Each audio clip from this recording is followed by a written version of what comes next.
வாழைப்பூ பக்கோடா இருக்கே, வாழைப்பூ செலிப்ரேஷனுக்கே பேக்ரவுண்ட் மியூசிக் கொடுத்த மாதிரி இருக்குங்க. அதோட கிறிஸ்பினஸ் அவ்வளோ சூப்பராக இருக்குங்க. வாழைப்பூவை தண்ணி ஊற்றி அலசி எடுத்து வச்சுக்கோங்க.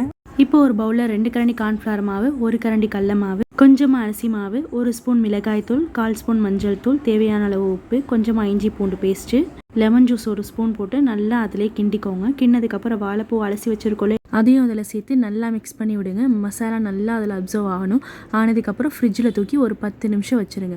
வச்சு எடுத்ததுக்கப்புறம் இந்த மாதிரி உதிரியாக வந்ததுக்கப்புறம் ஒரு பேனில் ஆயில் ஊற்றிட்டு நல்லா எண்ணெய் சூடானதுக்கப்புறம் நம்ம ரெடி பண்ணி வச்சுருக்க வாழைப்பூவை 1-2 போட்டு எடுங்க. அதனால் ஒட்டி போட்டுறாதீங்க. தனியாக 1-2 போட்டு எடுத்திங்கன்னா நல்லா கிறிஸ்பியாக டேஸ்டியான வாழைப்பூ பக்கோடா நமக்கு ரெடி ஆயிரும். நீங்களும் வீட்டில் ட்ரை பண்ணி பாருங்கள். ட்ரை பண்ணி பார்த்துட்டு கமெண்ட் செக்ஷனில் கமெண்ட் பண்ணுங்கள். தேங்க்ஸ் ஃபார் வாட்சிங்.